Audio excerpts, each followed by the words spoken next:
పాఠశాలలు తెరిచే నాటికి విద్యార్థులకు విద్యా కానుక అందించేలా చర్యలు చేపట్టాలని ముఖ్యమంత్రి జగన్ అధికారులను ఆదేశించారు. స్కూళ్లకు అనుగుణంగా సబ్జెక్టుల వారీగా టీచర్లను నియమించాలన్నారు. ఈ విద్యా సంవత్సరంలో 8వ తరగతి ఆంగ్ల మాధ్యమంలోకి మార్పు చేస్తున్నట్లు తెలిపారు. విద్యాశాఖపై క్యాంపు కార్యాలయంలో సీఎం జగన్ అధికారులతో సమీక్ష నిర్వహించారు. ఈ విద్యా సంవత్సరంలో 8వ తరగతి ఆంగ్ల మాధ్యమంలోకి మార్పు చేస్తున్నట్లు ముఖ్యమంత్రి జగన్ స్పష్టం చేశారు. నాడు నేడు 2వ దశ పనుల్లో వేగం పెరగాలన్నారు. శరవేగంగా పనులు చేసి 2వ విడత పూర్తి చేయాలన్నారు. 2వ దశ కింద దాదాపు 25,000 స్కూళ్లలో పనులు చేపట్టాలన్నారు. ప్రభుత్వ హాస్టళ్లలోనూ నాడు నేడు కింద పనులు చేపట్టాలని అధికారులకు సూచించారు. ప్రతి మండలానికి 2 జూనియర్ కళాశాలలు ఉండేలా చర్యలు తీసుకోవాలని, కళాశాలల కార్యాచరణ తయారు చేయాలన్నారు. స్కూళ్లు తెరిచే నాటికి వారికి విద్యా కానుక అందించేలా చర్యలు చేపట్టాలని, తగినన్ని తరగతి గదులు అందుబాటులో ఉండేలా చూసుకోవాలన్నారు. దశల వారీగా 6 కేటగిరీల స్కూళ్లు ఏర్పాటు కావాలని, స్కూళ్లకు అనుగుణంగా సబ్జెక్టుల వారీగా టీచర్లను నియమించాలన్నారు. ప్రభుత్వ సంక్షేమ పథకాలను ప్రజల్లోకి తీసుకువెళ్లడంలో ప్రధాన పాత్ర వాలంటీర్లదేనని పౌర సరఫరాల శాఖ మంత్రి కారుమూరి నాగేశ్వరరావు అన్నారు. విజయవాడలో జరిగిన వాలంటీర్ల సన్మాన కార్యక్రమంలో పాల్గొన్న ఆయన వాలంటీర్లు ఇదే ఉత్సాహంతో పనిచేస్తూ ప్రజలకు మరింత చేరువ కావాలని ఆకాంక్షించారు. ప్రభుత్వ సంక్షేమ పథకాలను ప్రజల్లోకి తీసుకువెళ్లడంలో ప్రధాన పాత్ర వాలంటీర్లదేనని పౌర సరఫరాల శాఖ మంత్రి కారుమూరి నాగేశ్వరరావు అన్నారు. విజయవాడ అరండేల్పేటలో వాలంటీర్ల సన్మాన కార్యక్రమం జరిగింది. ఈ కార్యక్రమానికి స్థానిక ఎమ్మెల్యే మల్లాది విష్ణుతో కలిసి మంత్రి కారుమూరి నాగేశ్వరరావు పాల్గొన్నారు. ఈ సందర్భంగా పలువురు వాలంటీర్ల సేవలను గుర్తిస్తూ వారిని సన్మానించి ప్రశంసా పత్రాలను అందజేశారు. ఈ సందర్భంగా మంత్రి నాగేశ్వరరావు మాట్లాడుతూ, మంత్రిగా బాధ్యతలు స్వీకరించాక మొట్టమొదట వాలంటీర్ల సన్మాన కార్యక్రమంలో పాల్గొనడం సంతోషంగా ఉందన్నారు. వాలంటీర్లు అంటే సీఎం జగన్కు ప్రత్యేక అభిమానం ఉందని, అందుకే ఏటా వాళ్లకి సన్మాన కార్యక్రమం చేస్తున్నారన్నారు. తాను కూడా వాలంటీర్ల సేవలను గుర్తించి తమ నియోజకవర్గ పరిధిలో పనిచేసే వారికి బీమా సదుపాయం కల్పిస్తున్నామన్నారు. వాలంటీర్లు ఇదే ఉత్సాహంతో పనిచేస్తూ ప్రజలకు మరింత చేరువ కావాలని ఆకాంక్షించారు. ఏ ఒక్కళ్ళకి కూడా ఆపకూడదని ఇవాళ మేము చాలా గర్వపడుతున్నాం. ఆయన ముఖ్యమంత్రిగా, మేము ఎమ్మెల్యేగా ఉండి ఇప్పుడు నేను మంత్రిగా ఆయన క్యాబినెట్లో అవుతాం కూడా. ఎమ్మెల్యేగా ఉండగానే ఇవాళ 146 ఎకరాలు మా టౌన్లో, నా నియోజకవర్గంలో 346 ఎకరాలు ఎక్వైర్ చేసి 18,000 మందికి ఇళ్ళు ఇచ్చే కార్యక్రమం చరిత్రలో నాకు ముందు ఏ ఎమ్మెల్యే చేయలేదు నా కాన్స్టిట్యున్సీలో, తర్వాత కూడా చేయబోరు. ఇవాళ రాష్ట్రంలో 31 లక్ష ఇళ్ల పట్టాలు ఇచ్చే కార్యక్రమం చేసి గొప్పగా, అది మీ ద్వారా, ప్రతిదీ కూడా మీ ద్వారా గడప దాటకుండా. గతంలో ఏదన్నా కావాలంటే నాయకుల చుట్టూ తిరిగి కాళ్ళు అరిపోయి, చెప్పులు అరిగిపోయి, కట్టల కింద అర్జీలు ఇచ్చి వేసారిపోయేవారు. ఇవాళ అర్హత ఉండి చాలామంది పాపం వాళ్ళకి అర్హత ఉండి అది పెట్టుకుంటూ కూడా తెలియని పరిస్థితిలో చాలామంది ఉండేవారు. ఇవాళ మీరు ఇంటికి వెళ్ళి వాళ్ళని అడిగి, మీకు ఇది వచ్చింది, మీకు ఇది అర్హత ఉంది, ఇది మీరు పెట్టుకోవచ్చు, ఇది మీకు వస్తుంది అని చెప్పి గడప దాటకుండా అందించే కార్యక్రమం చేయటం. అనంతరం సెంట్రల్ ఎమ్మెల్యే మల్లాది విష్ణు మాట్లాడుతూ, వాలంటీర్ల వ్యవస్థ అనేది సీఎం జగన్కు మానస పుత్రిక లాంటిదని, అందుకే వారి సేవలను గుర్తిస్తూ ఈ సన్మాన కార్యక్రమాలు చేస్తున్నారన్నారు. వాలంటీర్లు ఇదే ఉత్సాహంతో పనిచేసి ప్రభుత్వ ఫలాలను ప్రజలకు మరింత వేగంగా అందించాలని పేర్కొన్నారు. మనల్ని పొందేటటువంటి వారికి ప్రభుత్వం మొదటి విడతలో 270 కోట్లు, రెండో విడతలో 240 కోట్ల రూపాయలతో ఆ కార్యక్రమాన్ని తీసుకుంది. అది అందరికీ ప్రోత్సాహకరం అన్నమాట. ఎందుకంటే ఒక సచివాలయంలో 50 మందికి ఒక వాలంటీర్ అని, 2,000 మందికి ఒక సచివాలయం అని, ఆ సచివాలయంలో ఒక 10-15 మంది వివిధ రకాలైనటువంటి వారు అందరూ కూడా సచివాలయంలో ఉంటారు. కాబట్టి మనం ఏం చేస్తున్నామంటే వాళ్ళందరినీ పనిచేసినటువంటి తీరుని దీని కింద తీసుకుని వాళ్ళందరికీ సన్మానం చేస్తూ ఉన్నాం.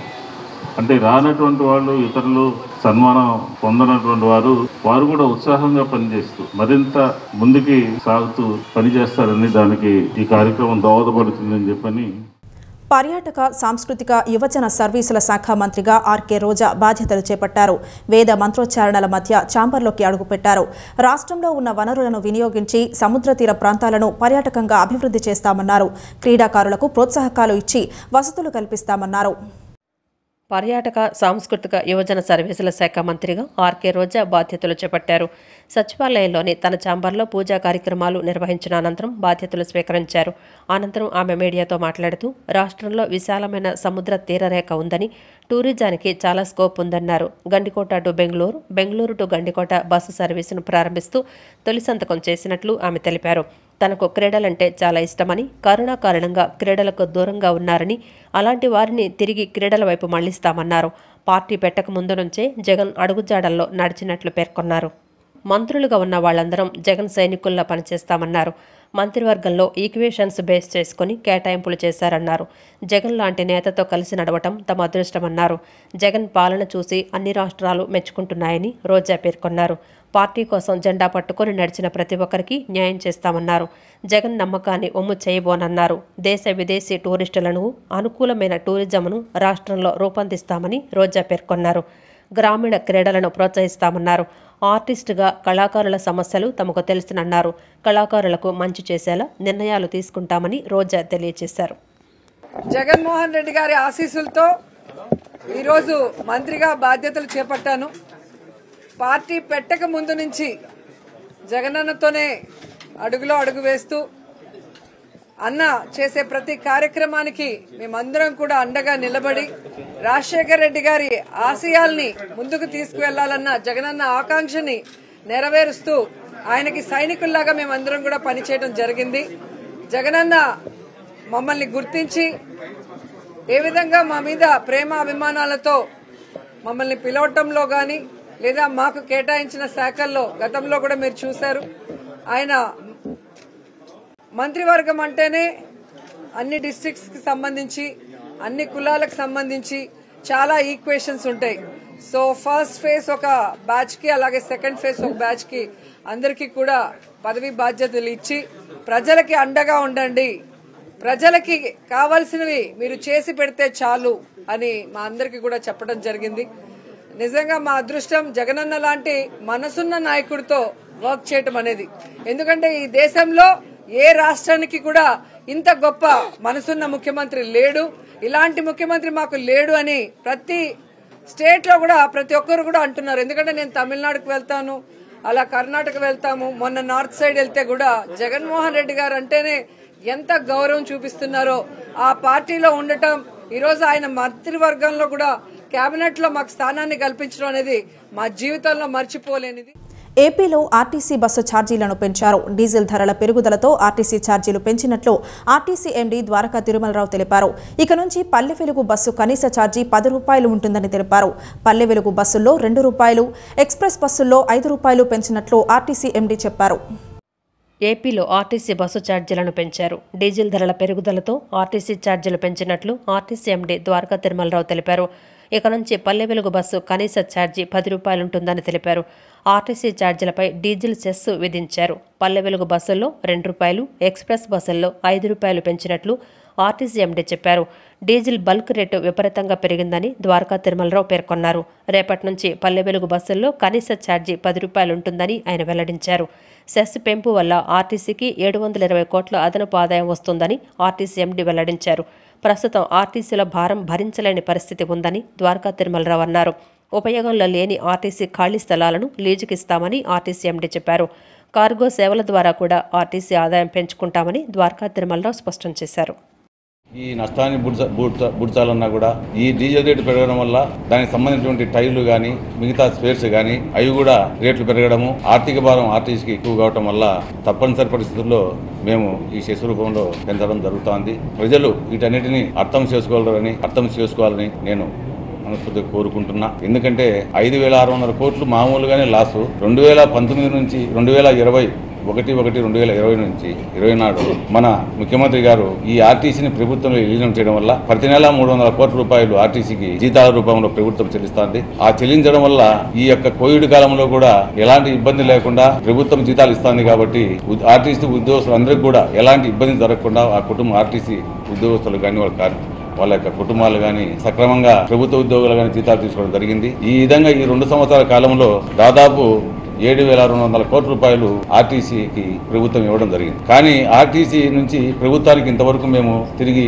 ₹1 కూడా చెల్లించిన పరిస్థితి లేదు. ఆ రోజు ఆర్టీసీని ప్రభుత్వం విలీనం చేసినప్పుడు ఆ రోజు ప్రభుత్వం 2 సంవత్సరాల లోపల మీకు ఉన్నటువంటి అప్పులు మీరు కట్టుకొని 2 సంవత్సరాల తర్వాత మాకు పర్సెంటేజ్ రూపంలో మాకు డబ్బులు ఇవ్వండి అని ఆ రోజు చెప్పడము, 2 సంవత్సరాలు గడిచిపోవడం, మధ్యలో ఈ కరోనా వచ్చిన వల్ల మేము ఆశించిన స్థాయిలో మేము అప్పులు కూడా కట్టలేని పరిస్థితి. 2 సంవత్సరాలు భరిస్తున్నాం కదా, 2 సంవత్సరాలు మేము కష్టాల్లో ఉన్నాం. చూస్తాము, అది కూడా చూస్తాం. డీజిల్ రేట్ పెరిగితే మళ్ళీ అవసరం అయితే మళ్ళీ యాక్చువల్లీ మేము అనుకుంటుంది ఏంటంటే, మీరు అడిగిన దానికి ప్రశ్న సమాధానం చెప్పాలంటే, యాక్చువల్లీ మాకు 32% టికెట్ రేటు పెంచితేనే మేము పొట్టాపొట్టిగా ఉంటుంది. Ticket rate 32% పెరగాల. మా కాలిక్యులేషన్ చేస్తే అంత వచ్చింది. అంత చేస్తే ఒక్కసారిగా ప్రజలు తట్టుకోలేరు అనే ఉద్దేశంతో అది చేయడం లేదు. ఒకటి. రెండవది, డీజిల్ రేట్ పెరిగినప్పుడల్లా ఆటోమేటిక్గా కనుక పెంచేటువంటి అవకాశం ఉంటే అసలు ఇలా విధంగా వచ్చి ప్రజలకు కానీ అది సంజాయిషి చెప్పుకోవాల్సిన అవసరం ఉండకపోను. ఎందుకంటే డీజిల్ రేట్ అనేది మన చేతిలో లేదు. ఒక విధంగా చెప్పాలంటే మనం తీసుకునేది కేంద్ర ప్రభుత్వ సంస్థలే. సో కేంద్ర ప్రభుత్వ సంస్థల ద్వారా తీసుకునే డీజిల్ రేట్ పెరిగినప్పుడు ఆటోమేటిక్గా దాంతోపాటు ఇండెక్సింగ్గా కనుక పెట్టగలిగితే అసలు పరిస్థితి బాగుంటుంది. మీరు అన్నటువంటి ఆర్థిక కష్టాల నుంచి గట్టెక్కే అవకాశం ఉంటుంది. అందుకే చెప్పాను, అనుకున్నంత కూడా చేయట్లే మేము. ఇది ఓన్లీ సెస్, కనీసం కొంతలో కొంత బయటపడటానికి వెసులుబాటు కోసం చేస్తున్న ప్రయత్నం అన్నమాట. వైసీపీ ప్రభుత్వం పెంచిన పన్నులపై టీడీపీ నేత నారా లోకేష్ మండిపడ్డారు. పన్నులను భారీగా పెంచి సామాన్యులపై మోయలేని భారాన్ని వేస్తున్నారని ఆరోపించారు. పన్నుల పెంపును తీవ్రంగా ఖండించారు. వైసీపీ ప్రభుత్వం పెంచిన పన్నులపై టీడీపీ నేత నారా లోకేష్ మండిపడ్డారు. సీఎం జగన్ మాటలు వింటుంటే గాలి పీల్చినా వదిలినా పన్ను వేసేలా ఉన్నారని ఎద్దేవా చేశారు. కాదేది బాదుడే బాదుడుకు అనర్హం అన్నట్లుగా వైసీపీ ప్రభుత్వం తీరు ఉందని విమర్శించారు. సామాన్యుడిపై పన్నుల పెంపు భారాన్ని ఆయన తీవ్రంగా ఖండించారు. 3 ఏళ్లలో 2 సార్లు ఆర్టీసీ ఛార్జీలు పెంచడం దారుణమని లోకేష్ వ్యాఖ్యానించారు. ఛార్జీల పెంపు నిర్ణయాన్ని తక్షణమే వెనక్కు తీసుకోవాలని డిమాండ్ చేశారు. ప్రజల వద్దకు పాలనను తీసుకువెళ్లేందుకు ముఖ్యమంత్రి జగన్మోహన్ రెడ్డి సచివాలయ వ్యవస్థను ఏర్పాటు చేశారని విజయవాడ నగరపాలక సంస్థ కమిషనర్ స్వప్నిల్ దినకర్ తెలిపారు. సచివాలయ సిబ్బందిని తమ కుటుంబంలా భావించాలని, ఏ సమస్య ఉన్నా వారి వద్దకు తీసుకువెళ్లాలని, వారి వద్ద పరిష్కారం లభించని పక్షంలో తన వద్దకు వస్తే సమస్య పరిష్కరిస్తానని అన్నారు. ప్రజలు సచివాలయ సేవలను వినియోగించుకోవాలని కోరారు. 17వ డివిజన్ బృందావన్ కాలనీ మలేరియా ఆసుపత్రి భవనంలోని 85వ నెంబర్ వార్డు సచివాలయాన్ని నగరపాలక సంస్థ కమిషనర్ స్వప్నిల్ దినకర్ తనిఖీ చేశారు. సచివాలయంలో ఉన్న సిబ్బంది వివరాలు, వాలంటీర్ల వివరాలు, అక్కడ అందుతున్న సేవలు, గ్రీవీ ఎంఎస్ఎస్కు సంబంధించిన వివరాలను అడిగి తెలుసుకోవడంతో పాటు రికార్డులను పరిశీలించారు.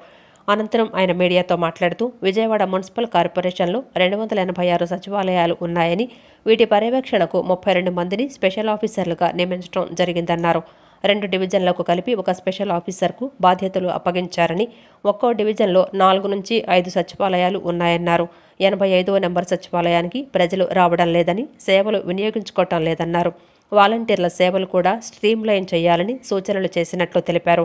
ప్రతి సచివాలయంలో వారానికి 3 రోజులు వాలంటీర్లతో సమావేశం నిర్వహించాలని ఆదేశించినట్లు పేర్కొన్నారు. ప్రభుత్వానికి సంబంధించిన ప్రతి అంశం వాలంటీర్ల ద్వారా ప్రజల వద్దకు వెళ్లాలన్నారు. ప్రతి సోమవారం స్పందన కార్యక్రమం ప్రతి సచివాలయంలో పెట్టాలని చెప్పడం జరిగిందన్నారు. ముఖ్యమంత్రి ఆదేశాల మేరకు సచివాలయం సేవలను మరింత మెరుగుపరుచుతామన్నారు. సచివాలయ సిబ్బందిని కుటుంబంలో ఒకరుగా భావించాలన్నారు. కొన్ని సమస్యలు వాలంటీర్ల ద్వారా పరిష్కారం సాధ్యం కాదని, తన వద్దకు వస్తే పరిశీలించి పరిష్కరిస్తానని తెలిపారు. పన్ను చెల్లింపుదారులకు ఆస్తి పన్ను, కరెంటు డిమాండ్పై 5% రిబేటు ఈ నెలాఖరు వరకు ఇస్తున్నట్లు వెల్లడించారు. దీనికి మానిటరింగ్కి నిన్ననే నేను ఒక 32 మంది అంటే 32 మెంబర్స్కి స్పెషల్ ఆఫీసర్స్గా ఇన్స్ట్రక్షన్స్ ఇవ్వడం జరిగింది. ఈ స్పెషల్ ఆఫీసర్స్ ఒక 2 వార్డ్కి ఒక స్పెషల్ ఆఫీసర్ చెప్పినా మనం పెట్టాము. ఒక వార్డ్కి దాదాపు, ఒక డివిజన్కి దాదాపు ఒక 4 లేకపోతే 5 సెక్రటరీస్ ఉంటాయి కాబట్టి ఒక 10 సెక్రటరీస్ వరకు ఒక స్పెషల్ ఆఫీసర్స్ చూడడం బాధ్యత మనం ప్రతి ఒక్క స్పెషల్ ఆఫీసర్కి ఇచ్చాము. అలాగే ఇక్కడ ఈ 85th సెక్రటరీకి జుబిన్ డీసీపీ ఇక్కడ స్పెషల్ ఆఫీసర్ కూడా నాతో పాటు ఇక్కడ రావడం జరిగింది. ముఖ్యంగా ఆనరబుల్ చీఫ్ మినిస్టర్స్ ఇన్స్ట్రక్షన్స్ ప్రకారమే గవర్నమెంట్ అంటే గవర్నెన్స్ ప్రజల దగ్గర ఎలా తీసుకువెళ్ళాలి, దీనికోసం ఈ సెక్రటరీ సిస్టమ్ పెట్టడం జరిగింది. సో పబ్లిక్కి ముఖ్యంగా సెక్రటరీ ఇక్కడ ఉంది, ఫలానా చోట్ల ఉంది, అది తెలియడం కోసం పబ్లిక్ ఇక్కడ వస్తున్నారా లేదా అదే రిజిస్టర్ చెక్ చేయడం జరిగింది. చాలామంది ఇక్కడ రావట్లేదు. అప్పుడు ఇక్కడ అడిగితే టెక్నికల్ ప్రాబ్లమ్స్ ఉన్నాయి కొన్ని, అదే మనం సాల్వ్ చేసి పబ్లిక్ దగ్గర మళ్ళీ వెళ్ళడం మనం స్టార్ట్ చేస్తాం. దీంతోపాటు వాలంటీర్ సిస్టమ్ కూడా ఒక సెక్రటరియట్ సిస్టమ్కి ఒక ఇంపార్టెంట్ పార్ట్ ఉంది కాబట్టి వాలంటీర్ గ్యాస్, పెట్రోల్, విద్యుత్, నిత్యావసర వస్తువుల ధరల పెంపుని నిరసిస్తూ నేడు సిపిఐ ఆందోళన చేపట్టింది. రాష్ట్ర వ్యాప్తంగా సచివాలయాల ఎదుట ధర్నాకు దిగింది. ఇందులో భాగంగా విజయవాడలో పౌర సరఫరాల శాఖ కార్యాలయం ఎదుట నిరసన కార్యక్రమం నిర్వహించారు నేతలు. ఈ నేపథ్యంలో లాంతర్లు, విసనకర్రలు, కట్టెపుల్లలు పట్టుకుని వినూత్న నిరసన చేపట్టారు. గ్యాస్, పెట్రోల్, విద్యుత్, నిత్యావసర వస్తువుల ధరల పెంపును నిరసిస్తూ సిపిఐ ఆందోళన చేపట్టింది. రాష్ట్ర వ్యాప్తంగా సచివాలయాల ఎదుట ధర్నాకు దిగింది. ఇందులో భాగంగా విజయవాడలో పౌర సరఫరాల శాఖ కార్యాలయం ఎదుట నిరసన కార్యక్రమంలో సిపిఐ రాష్ట్ర కార్యదర్శి రామకృష్ణ పాల్గొన్నారు. ఈ సందర్భంగా ఆయన మాట్లాడుతూ లాంతర్లు, విజనకర్రలు, కట్టెపుల్లలు పట్టుకొని వినూత్న నిరసన చేపట్టినట్లు చెప్పారు. విద్యుత్ కోతలపై వీధి ప్రదర్శన ద్వారా జగన్ ప్రభుత్వంపై సెటైర్లు వేశారు. బీజేపీ, వైసీపీ పార్టీలు వేరైనా మోదీ, జగన్లు మాత్రం ఒక్కటేనని రామకృష్ణ అన్నారు. ఇద్దరూ పోటీ పడుతూ ప్రజలపై భారాలు మోపుతున్నారని మండిపడ్డారు. కాంగ్రెస్ హయాంలో ధర్నాలు చేసిన మోదీ ఇప్పుడు గ్యాస్ను 1000కు పెంచారని విమర్శించారు. 60 రూపాయలు ఉన్న లీటర్ పెట్రోల్ ధర 120 రూపాయలకు పెంచారని, 14 సార్లు ధరలు పెంచి ప్రజలు వాహనం అంటే భయపడే పరిస్థితి తెచ్చారని దుయ్యబట్టారు. రాష్ట్రంలో జగన్ మోదీని మించి పన్నులు వసూలు చేస్తున్నారని, జగన్ నిర్వాహకం వల్లే ఈ పరిస్థితి వచ్చిందని రామకృష్ణ అన్నారు. ఇంతగా ఛార్జీలు పెంచిన వాళ్ళు మరోవైపు కరెంటు కోతలు పెడతా ఉన్నారు. పరిశ్రమలకు కరెంటు ఇవ్వడం లేదు. గ్రామీణ ప్రాంతాల్లో వ్యవసాయానికి కూడా కరెక్ట్గా కరెంటు ఇవ్వడం లేదు. పట్టణాల్లో కూడా కోతలు పెట్టే పరిస్థితి వచ్చింది.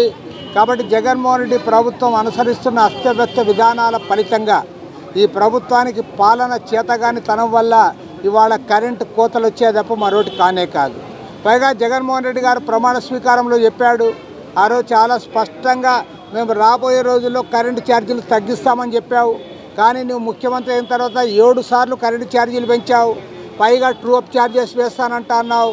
అంతేకాకుండా రేపు అదానితో 7000 సోలార్ మెగావాట్ల విద్యుత్ శక్తి ఏదైతే కొంటా ఉన్నావో ఆ విద్యుత్ శక్తి ఫలితంగా మళ్ళీ ప్రజలపైన భారాలు మోపబోతా ఉన్నావు. పంపు సెట్లకు కనెక్షన్లు పెట్టబోతా ఉన్నారు, మీటర్లు బిగిస్తూ ఉన్నావు. పనిచేయక నిలబెల్లాడిపోతున్నటువంటి పరిస్థితి మనం చూస్తున్నాం. కాబట్టి వాళ్ళ కరెంటు ఛార్జీలు తగ్గించావు, చెత్త మీద పన్నులు వేసావు, గార్బేజ్ ట్యాక్స్ వేసావు. కాబట్టి ఈ రకంగా ప్రతి సందర్భంలో కూడా వాళ్ళ ప్రజల మీద భారాలు వేసేటువంటి పరిస్థితి నుంచి తప్పించడానికి అధిక ధరలను తగ్గించాలని చెప్పి పెంచిన విద్యుత్ ఛార్జీలు ఏవైతే ఉన్నాయో రద్దు చేయాలని చెప్పేసి ఈ రోజున సిపిఐ విజయవాడ నగరంలో గత 3 రోజులుగా ఆందోళన కార్యక్రమాన్ని రాష్ట్ర వ్యాప్తంగా చేపట్టింది. దానిలో భాగంగా విజయవాడ నగరంలో ఈ రోజున 3వ రోజున 45 సచివాలయాల ముందు పెద్ద ఎత్తున నిరసన కార్యక్రమాలు చేపట్టాం. కాబట్టి తస్మాత్ జాగ్రత్త జగన్మోహన్ రెడ్డి, ప్రజల ఆగ్రహానికి నువ్వు గురవుతున్నావు. కాబట్టి నీ పరిపాలన సవ్యంగా లేకపోతే రాబోయేటువంటి కాలంలో ప్రజలే తగిన బుద్ధి చెబుతారు. దానికి సిద్ధంగా ఉండమని చెప్పేసి ప్రజలు తగిన సమయంలో, తగిన కాలంలో నీకు బుద్ధి చెప్పేటువంటి సమయం ఆసనమైంది. ఇవాళ సామాన్యుడు బతకలేనటువంటి పరిస్థితి ఏర్పడినటువంటి నేపథ్యంలో జగన్మోహన్ రెడ్డి పద్ధతి మార్చుకోవాలని చెప్పేసి సందర్భంగా హెచ్చరిస్తున్నాం. రాష్ట్రంలో పనిచేస్తున్న ప్రతి వాలంటీర్ సేవా వజ్రమే. ప్రతి ఏటా కొంతమందిని ప్రోత్సహించేందుకే రాష్ట్ర ప్రభుత్వం సేవా వజ్ర, సేవారత్న, సేవామిత్ర పురస్కారాలు అందిస్తోందని వైసీపీ తూర్పు నియోజకవర్గ ఇన్ఛార్జ్ దేవినేని అవినాష్ పేర్కొన్నారు. చరిత్రలో ఏ ముఖ్యమంత్రి చేయని విధంగా అభివృద్ధి, సంక్షేమ కార్యక్రమాలు చేస్తున్న ముఖ్యమంత్రి జగన్మోహన్ రెడ్డికి ప్రజలందరి ఆశీస్సులు ఎళ్లవేళలా ఉండాలని కోరారు. తూర్పు నియోజకవర్గ పరిధిలోని కృష్ణలంక వాసవి కళ్యాణ మండపంలో 20, 21 మరియు 22 డివిజన్లలోని సచివాలయాలలో ఏర్పాటు చేసిన వాలంటీర్ల ప్రోత్సాహక పురస్కారాల కార్యక్రమం నిర్వహించారు. వైసీపీ తూర్పు నియోజకవర్గ ఇన్ఛార్జి దేవినేని అవినాష్ వాలంటీర్లకు పురస్కారాలు అందజేశారు. ఈ సందర్భంగా దేవినేని అవినాష్ మాట్లాడుతూ భారతదేశంలో ఏ ముఖ్యమంత్రి చేయని విధంగా వాలంటీర్ల వ్యవస్థతో అర్హులైన ప్రతి ఒక్కరికి సంక్షేమ పథకాలు అందిస్తున్న ఘనత ముఖ్యమంత్రి వైఎస్ జగన్మోహన్ రెడ్డికే దక్కుతుందని అన్నారు. కరోనా మహమ్మారి సమయంలో పింఛన్ల పంపిణీలో, ప్రభుత్వ సంక్షేమ పథకాల అమలులో వాలంటీర్లు నిరంతరం కష్టపడ్డారన్నారు. రాష్ట్రంలో పనిచేస్తున్న ప్రతి వాలంటీరు సేవా వజ్రమేనని, ప్రతి ఏటా కొంతమందిని ప్రోత్సహించేందుకే రాష్ట్ర ప్రభుత్వం సేవా వజ్ర, సేవారత్న, సేవామిత్ర పురస్కారాలు అందిస్తోందన్నారు. ప్రతి ఒక్క volunteer CM YS Jaganmohan Reddy ఆదేశాలకు అనుగుణంగా అర్హులైన ప్రతి లబ్ధిదారునికి సంక్షేమ పథకాలు అందించడమే ధ్యేయంగా పనిచేయాలని అవినాష్ సూచించారు. జగన్మోహన్ రెడ్డి నాయకత్వాన్ని తనతో పాటు లక్షలాది మంది ప్రజలు సమర్థిస్తున్నారని, రాబోయే 30 సంవత్సరాలు ఆయనే ముఖ్యమంత్రిగా ఉంటారని ఉద్ఘాటించారు. ఎందుకంటే ఒక పక్క జగన్మోహన్ రెడ్డి గారు చేసిన సంక్షేమ కార్యక్రమాలు, అభివృద్ధి కార్యక్రమాలు ప్రజల్లోకి ఏ విధంగా వెళ్ళాయని చెప్పని మేము అందరం అనుకుంటే వాలంటీర్ వ్యవస్థ ద్వారా ప్రతి ఒక్కరి గారి సంక్షేమ పథకాలు అన్యాయం చెప్పని ఎంతో గర్వంగా ఎంతో సంతోషంగా ఉన్నామని చెప్పి ప్రతి ఒక్కరి గారి సంక్షేమ పథకాలు అంటే ఆ రోజున ప్రతి ఒక్కరికి కులం మతం ప్రాంతం పార్టీకి సంబంధం లేకుండా ప్రతి ఒక్కరి గారి సంక్షేమ పథకాలు అందించిన ఘనత కేవలం వాలంటీర్లకే దక్కుతుందని చెప్పని ఈరోజు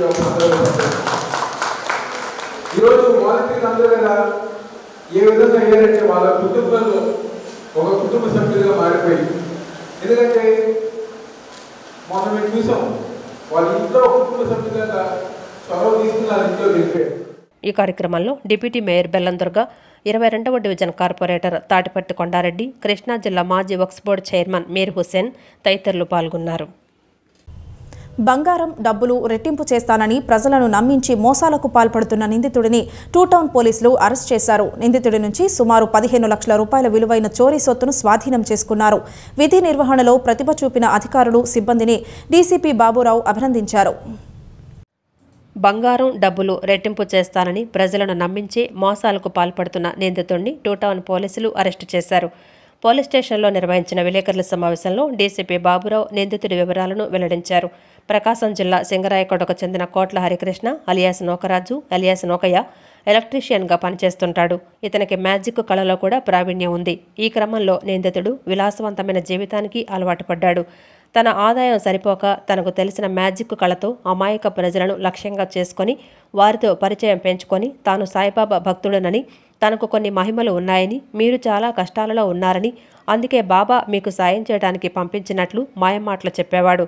వారి వద్ద ఉన్న కొద్ది నగదును తన వద్ద ఉన్న పేపర్లో పెట్టమని చెప్పి తర్వాత పెట్టిన నగదును రెట్టింపు చేసి చూపి వచ్చిన నగదును వారికే ఇచ్చేవాడు.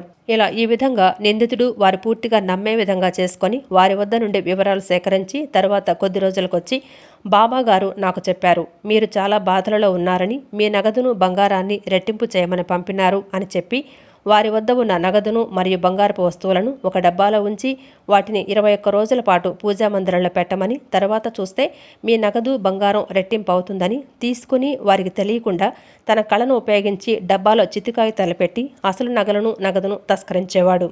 ఈ విధంగా గత 2 నెలల కాలంలో టూ టౌన్ పోలీస్ స్టేషన్ పరిధిలో మరియు భవానీపురం పోలీస్ స్టేషన్ పరిధిలో 3 అమాయకపు వ్యక్తులను నమ్మించి మోసం చేశాడు. పోలీసులకు ఫిర్యాదు రావడంతో పోలీసులు నిందితుడిని పట్టుకుని అతని వద్ద నుండి సుమారు 15 లక్షల రూపాయల విలువైన సుమారు 260 గ్రాముల బంగారు ఆభరణాలు మరియు 5 లక్షల రూపాయల నగదును స్వాధీనం చేసుకుని అరెస్టు చేశారు.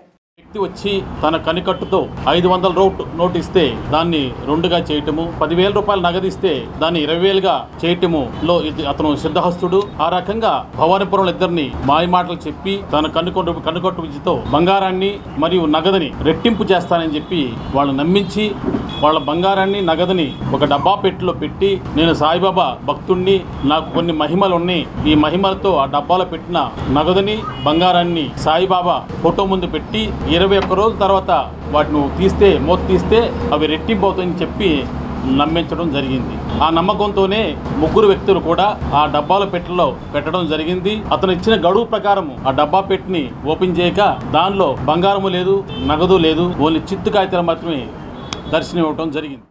కరోనా సమయంలో ఆదుకుంటామన్న ప్రభుత్వం చేతులెత్తేసిందని, ఆదుకోవాల్సిన ప్రభుత్వం ఆటో రంగ కార్మికులపై ఎదురుదాడి చేస్తోందని సిపిఎం రాష్ట్ర కార్యదర్శి వర్గ సభ్యులు సిహెచ్ బాబురావు మండిపడ్డారు. జరిమానాల పేరుతో కేంద్ర రాష్ట్ర ప్రభుత్వాలు 5,000 నుంచి 10,000 రూపాయల జరిమానా రవాణా ఆటోలపై విధిస్తున్నారని అన్నారు. సంవత్సరానికి కోట్లాది రూపాయలు ముఠా కార్మికులు ప్రభుత్వానికి ఎదురు కడుతున్నారని, వారి కష్టార్జితాన్ని ప్రభుత్వం దోపిడీ చేస్తోందన్నారు. రవాణా ఆటోలపై ట్రాఫిక్ పోలీసులు భారీగా జరిమానాలు విధించడాన్ని ఆపాలని కోరుతూ సిఐటియు ముఠా వర్కర్స్ యూనియన్ ఆధ్వర్యంలో సిపి కాంతిరాణా టాటాకు వినతిపత్రం అందజేశారు. ఈ సందర్భంగా సిపిఎం రాష్ట్ర కార్యదర్శి వర్గ సభ్యులు సిహెచ్ బాబురావు మాట్లాడుతూ, కరోనాతో వ్యాపారాలన్నీ నాశనమైపోయాయని, ఐరన్, సిమెంటు, ఇతర వస్తువుల ధరలు పెరిగిపోయి వ్యాపారాలు లేవన్నారు. దీనిపై ఆధారపడిన వేలాది మంది హమాలీలు, ముఠా కార్మికులకు జీవనోపాధి లేకుండా పోయిందన్నారు. కరోనాలో ఆదుకుంటామన్న ప్రభుత్వం చేతులెత్తేసిందని, ఆదుకోవాల్సిన ప్రభుత్వం ఎదురుదాడి చేస్తోందని మండిపడ్డారు. జరిమానాల పేరుతో కేంద్ర రాష్ట్ర ప్రభుత్వాలు 5,000 నుంచి 10,000 జరిమానా విధిస్తున్నారని అన్నారు. సంవత్సరానికి కోట్లాది రూపాయలు ముఠా కార్మికులు ఎదురు కడుతున్నారని, వారి కష్టార్జితాన్ని ప్రభుత్వం దోపిడీ చేస్తోందన్నారు. పోలీస్ కేసులు, ఆర్టీఏ కేసులు, ఫైన్లు ఆపాలని సిఐటియు ముఠా వర్కర్స్ యూనియన్ తరపున వినతిపత్రం అందజేశామన్నారు. జరిమానాలు ఆపకపోతే ముఠా కార్మికులు వేలాది మంది రోడ్ల మీదకు వస్తారని, వారి ఆందోళనకు సిపిఎం కూడా మద్దతిస్తుందన్నారు.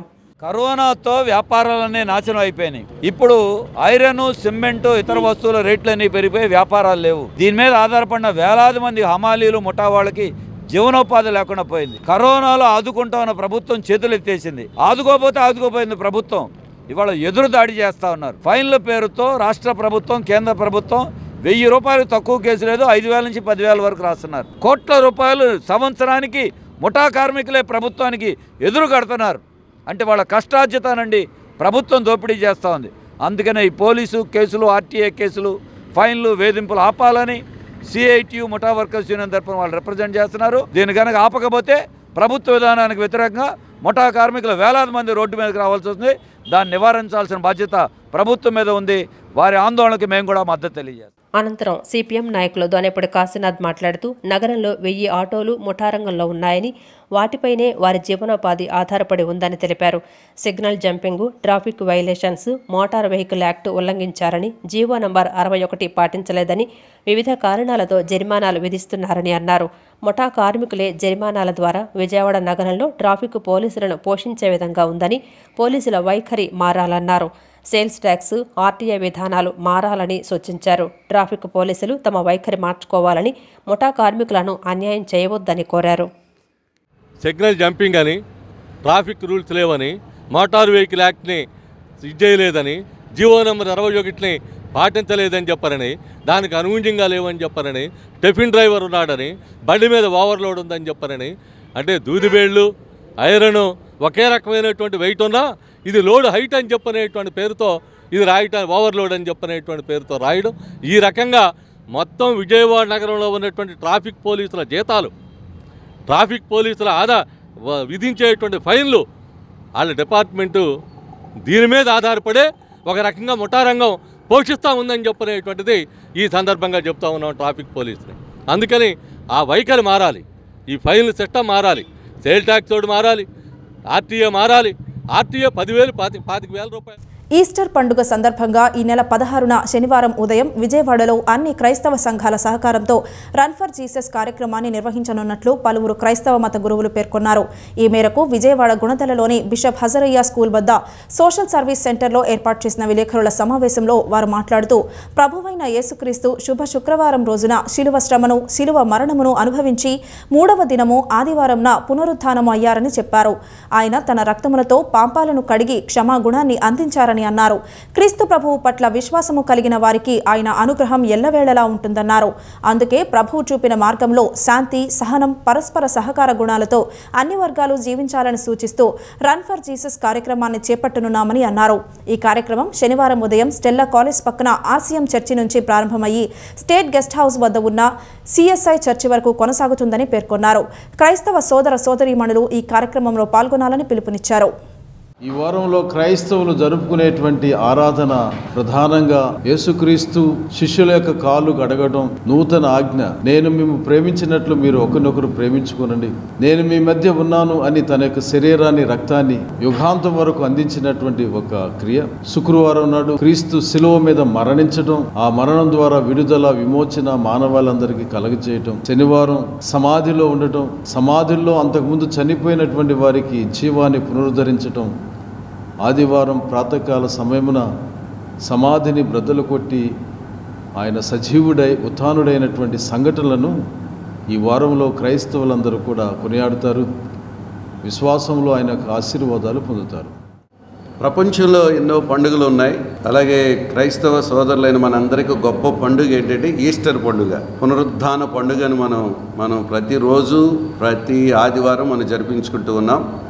అయితే ఈస్టర్ ముందుగా గుడ్ ఫ్రైడే రావటం, గుడ్ ఫ్రైడేకి ఈస్టర్కి మధ్యలో, ఈ మంచి శుక్రవారానికి పునరుద్ధానానికి మధ్యలో శనివారం, అది హోలీ వీక్గా, లేకపోతే అది ప్రాముఖ్యంగా అందరూ నిశ్శబ్దంగా ప్రభు సమాధిలో ఉన్నాడు కాబట్టి మనం ప్రార్థన చేద్దాం, లేకపోతే మనం రోడ్ల మీదకి వెళ్ళకూడదు, పరిగెట్టకూడదు, తిరగకూడదు అనేది రకరకాలుగా అనుకుంటూ ఉంటారు. కానీ మీరందరూ కూడా మరి 16వ తారీఖున శనివారం ఉదయం 5:30 గంటల నుండి జరుగు ఈ కార్యక్రమంలో స్వచ్ఛందంగా పాల్గొని మరి ప్రభు నామాన్ని అనేకులు తెలియపరిచేటట్లుగా మరి మీరందరూ కూడా ఉత్తేజంగా ఇన్వాల్వ్ అవ్వాలని మరి కమిటీ పక్షంగా లేకపోతే ఆర్గనైజింగ్ టీం పక్షంగా మిమ్మల్ని అందరినీ ఆహ్వానిస్తూ ఉన్నాం.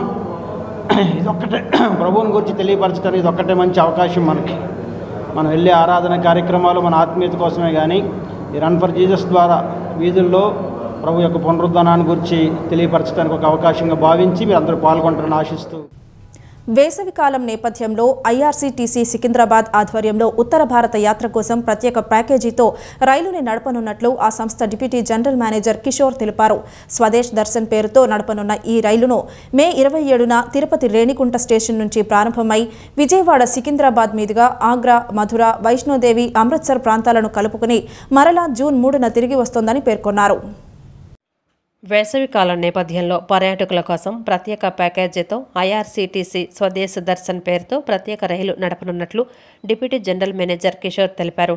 ఈ మేరకు విజయవాడ ఐఆర్సీటీసీ కార్యాలయంలో ఏర్పాటు చేసిన విలేకరుల సమావేశంలో ఏరియా మేనేజర్ మురళీకృష్ణతో కలిసి మాట్లాడుతూ ఐఆర్సీటీసీ సికింద్రాబాద్ ఆధ్వర్యంలో స్వదేశ్ దర్శన్ పేరుతో ఉత్తర భారత యాత్ర కోసం ప్రత్యేక రైలును నడపనున్నట్లు చెప్పారు. ఈ రైలు మే 27న తిరుపతి రేణిగుంట స్టేషన్ నుంచి ప్రారంభమై విజయవాడ సికింద్రాబాద్ మీదుగా ఆగ్రా, మధుర, వైష్ణోదేవి, అమృతసర్ ప్రాంతాలను కలుపుతుందని పేర్కొన్నారు. ఐఆర్సీటీసీ ఈ సమ్మర్ దృష్టిలో పెట్టుకొని అందరూ ఫ్యామిలీస్ తోటి వెళ్ళటానికి కోసం అని చెప్పి మేము ఈ మాతా వైష్ణోదేవి టూర్లోని ఆగ్రా, మథుర, అలాగే వైష్ణోదేవి అండ్ అమృత్సర్, వాఘా బార్డర్ కానీ, గోల్డెన్ టెంపుల్ కానీ ఇలాగా ఆహ్లాదకరమైన ప్రాంతాలు మరియు పిలిగ్రిమ్ సెంటర్స్ అన్నీ కలుపుకుంటూ మేము ఈ టూర్ని ఆర్గనైజ్ చేయడం జరుగుతుంది. ఇది ఆల్ ఇంక్లూజివ్ ప్యాకేజ్ టూర్ అండి. ప్రతి ఒక్కరు కూడా ఎవరన్నా కానీ వాళ్ళు బుక్ చేసుకో ఐఆర్సీటీలో మా వెబ్సైట్ www.irctctourism.com ద్వారా కానీ మా కౌంటర్స్ ద్వారా కానీ బుక్ చేసుకొని వాళ్ళు ఉన్నట్టయితే వాళ్ళకి ఇది ఆల్ ఇంక్లూజివ్ అండి. వాళ్ళు బ్రేక్ఫాస్ట్, లంచ్, డిన్నర్ ఎక్కడ చేయాలని వాళ్ళు ఆలోచించాల్సిన అవసరం ఉండదు. అలాగే అక్కడికి వెళ్ళిన తర్వాత సైట్ సీయింగ్ కానీ, అక్కడికి రీచ్ అయిన తర్వాత అకామిడేషన్ కానీ ఇలాగా వాళ్ళు ఆలోచించాల్సిన అవసరం. మొత్తం 8 రోజులు 7 రాత్రులు ప్రయాణించే ఈ రైలు బుకింగ్ ధర ఒక్కొక్కరికి 18,120 రూపాయలుగా నిర్ణయించామని, అందులో ఏసీ 3 టైర్కు 22,165 రూపాయలుగా నిర్ణయించామని తెలిపారు. ప్రభుత్వ ఉద్యోగులు ఎల్టీసీ సౌకర్యాన్ని వినియోగించుకోవచ్చునన్నారు. కోవిడ్ నిబంధనలు పాటిస్తూ ప్రత్యేక సదుపాయాలతో ఈ రైలు నడపనున్నామని పేర్కొన్నారు. అలాగే వచ్చే అక్టోబర్ నెలలో మహాపిండదాస్ పేరుతో ప్రత్యేక పర్యాటక రైలు నడపనున్నామని చెప్పారు. ప్రజలు ఈ అవకాశాన్ని సద్వినియోగం చేసుకోవాలన్నారు. పూర్తి వివరాల కోసం తమ వెబ్సైట్లో లేదా 9701360675 లేదా 701 నంబర్లను సంప్రదించాలని కోరారు. మదురై వాళ్ళు ఆంధ్ర స్టైల్లో చక్కగా చేసి ఫుడ్ చాలా ప్రశంసలు పొందారు మా వాళ్ళు. ఆల్ భారత్ దర్శన్ అన్నింటిలో మంచి ఫీడ్బ్యాక్ వచ్చిందండి. ప్రజెంట్ ఈ సేమ్ టీమే ఉంటారు. సో అందరూ ఇది మేలో అందరికి హాలిడేస్ కాబట్టి ఈ సదుపాయాన్ని వినియోగించాలని చెప్పి కోరుతున్నాం. అది కాక పిండ ప్రధానాన్ని ఇంకోటి ఉందనేది సికింద్రాబాద్ నుంచి స్టార్ట్ అవుతుంది. 15 సెప్టెంబర్ చాలా దూరం ఉందండి. అది కూడా ఉంటుంది వారణాసికి పిండ ప్రధానం. ఇప్పుడే బుక్ చేసుకోవచ్చండి, ఓపెన్ అయింది. ఎల్టీసీ కూడా దీనిలో యూజ్ చేసుకోవచ్చండి. మేము ఎల్టీసీకి కావాల్సిన చెల్లుబోయిన వేణుగోపాలకృష్ణ బీసీ శాఖ మంత్ర లేక జగన్ భజన శాఖ మంత్ర అని జనసేన అధికార ప్రతినిధి పోతిన మహేష్ ప్రశ్నించారు. పాత్రికేయులకు సీఎంను ఆరాధించాల్సిన అవసరం లేదని, వారు సమాజ హితం కోసం పనిచేస్తారని తెలిపారు. కొన్ని నెలలు ఆగితే వైసీపీ అనే దోపిడీ ముఠా మొత్తాన్ని సీబీఐ దత్తత తీసుకుంటుందన్నారు. అప్పుడు వారి సీబీఐ దత్తపుత్రుడికి చెంచల్గూడ జైల్లోనో, చెర్లపల్లి జైలులోనో ఆరాధన కార్యక్రమాలు, భజనలు పెట్టుకోవాలని ఎద్దేవా చేశారు. ఆత్మగౌరవాన్ని తాకట్టు పెట్టుకోవాల్సిన, అమ్ముకోవాల్సిన అవసరం పాత్రికేయులకు లేదన్నారు. ఆరాధించాలని పాత్రికేయులపై చులకన భావంతో మాట్లాడిన చెల్లుబోయిన గోపాలకృష్ణ తక్షణమే పాత్రికేయ మిత్రులకు క్షమాపణ చెప్పాలని డిమాండ్ చేశారు. ఐఎన్పిఆర్ శాఖ మంత్రిగా పనిచేసిన నాని కూడా పాత్రికేయుల సమస్యలు గాలికొదిలేశారని మండిపడ్డారు. ఇప్పుడు చెల్లుబోయిన వేణుగోపాలకృష్ణ కూడా తనది అదే మార్గమని చెప్పకనే చెప్పినట్లు ఉందన్నారు. వేణుగోపాలకృష్ణ గారు బీసీ శాఖ మంత్ర లేకపోతే జగన్మోహన్ రెడ్డి గారి భజన శాఖ మంత్రో సమాధానం చెప్పాలి. మీరు ఆరాధిస్తున్నారు కాబట్టి మీరు ఒక ఆరాధన సంఘం పెట్టుకోండి, చిడతలు కొట్టుకోండి. అంతేగాని పాత్రికేయ మిత్రులకి ఉచిత సలహాలు ఇస్తే మిమ్మల్ని ఉపేక్షించేది లేదని కూడా హెచ్చరిక జారీ చేస్తూ ఉన్నాం. వారు ఇళ్ల పట్టాలు ఎప్పుడు మంజూరు చేస్తారని మిమ్మల్ని అడిగితే దానికి మీరు ఒక సవ్యమైన సమాధానం చెప్పాలి, కానీ మీరు ఆరాలు తీయమాకండి, మీరు ఆరాధించండి అనేటటువంటి ఉచిత సలహాలు ఇస్తే ప్రజలు మిమ్మల్ని ఉపేక్షించారని కూడా హెచ్చరిస్తా ఉన్నా. పాత్రికేయుల ఆత్మ గౌరవాన్ని దెబ్బతీసినటువంటి మీరు తక్షణమే వారికి క్షమాపణ చెప్పాలని కూడా జనసేన పార్టీ నుంచి డిమాండ్ చేస్తూ ఉన్నాం.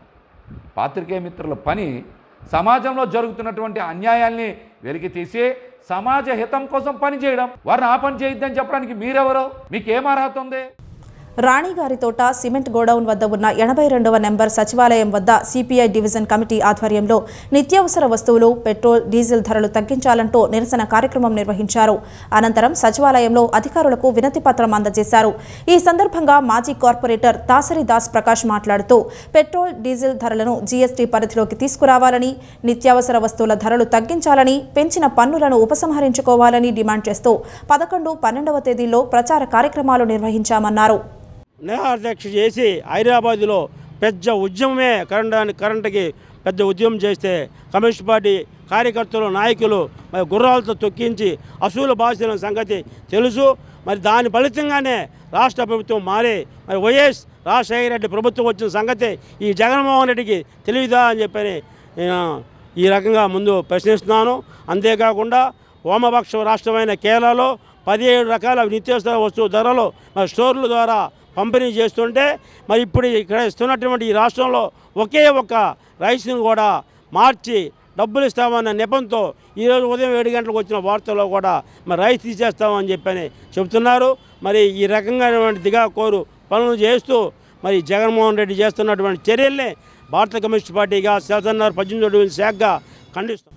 విజయవాడ పటమటలంకలో సిజర్స్ సెలూన్ 4వ బ్రాంచ్ను ఎమ్మెల్యే గద్దె రామ్మోహన్, వంగవీటి రాధ ప్రారంభించారు. ఈ సందర్భంగా సెలూన్లో అధునాతన సదుపాయాలను పరిశీలించారు.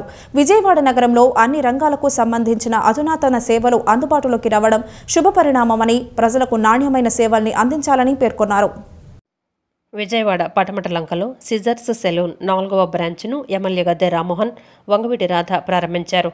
ఈ సందర్భంగా సెలూన్ ఏర్పాటు చేసి అత్యాధునిక సదుపాయాలను పరిశీలించారు. అనంతరం ఎమ్మెల్యే గద్దె రామ్మోహన్ మాట్లాడుతూ హెయిర్ కటింగ్లో మోడర్న్ స్టైల్ తీసుకొచ్చి సిజర్స్ ఎంతో పేరును గడించిందన్నారు. ఇప్పుడు ఆ సంస్థ 4వ బ్రాంచ్ని పటమటలో ఏర్పాటు చేయడం సంతోషకరమని, భవిష్యత్తులో ఆ సంస్థ మంచి అభివృద్ధి సాధించాలని ఆకాంక్షించారు. మంచి సేవలు అందించి ప్రజల మన్ననలు పొందాలన్నారు. నూతనంగా ప్రారంభించబడిన సిజర్స్ ఫ్యామిలీ సెలూన్ సోదరులు వెంకటేశ్వరరావు గారు, మున్నాబాబు గారు, నరసింహరావు గారు ముగ్గురు కూడా కలిసి ఇప్పటికి ఇది చుట్టుపక్కల పరిసర ప్రాంతాల్లో 4వ బ్రాంచ్. 3 బ్రాంచ్లు కూడా చక్కగా రన్ అవుతూ అవసరాలని తీర్చే విధంగాను, అదే 4వ బ్రాంచ్ ఇది కూడా బాగా సాగాలని, వాళ్ళు కూడా అభివృద్ధి చెందాలని మనస్ఫూర్తిగా వారికి ఆ దేవుని ప్రార్థిస్తూ వారికి శుభాకాంక్షలు తెలియజేస్తూ అనంతరం నిర్వాహకులు సంధ్యారాణి మాట్లాడుతూ ఫ్యామిలీ సెల్లోన్ను ప్రజలకు అందుబాటులోకి తీసుకొచ్చామని అన్నారు. ఇది తమ 4వ బ్రాంచ్ అని చెప్పారు. అధునాతన సౌకర్యాలు, అందుబాటు ధరలతో ఈ బ్రాంచ్ను ఏర్పాటు చేశామని, ప్రజలు ఈ అవకాశాన్ని సద్వినియోగం చేసుకోవాలన్నారు. మేము ఈ సిజర్ ప్రారంభించి దాదాపు 5 సంవత్సరాలు అవుతుంది. దిగ్విజయంగా ప్రారంభించాము. ఇప్పుడు ఇది 4వ బ్రాంచ్. అందరూ సక్సెస్ఫుల్గా సాధించాము. ఇప్పుడే గద్దె రామ్మోహన్ రావు గారు, రాధా వచ్చి ప్రారంభించారు. సక్సెస్ఫుల్గా సాగింది. ఇది 4వ బ్రాంచ్. ఇక్కడ అన్ని రకాల సర్వీసులు చేయబడును. మొత్తం లేడీస్ అండ్ జెంట్స్ మొత్తం. ఈ వార్తలు ఇంతటితో సమాప్తం. తిరిగి ప్రసారమయ్యే వార్తల్లో మళ్ళీ కలుసుకుందాం. అంతవరకు సెలవు. నమస్కారం.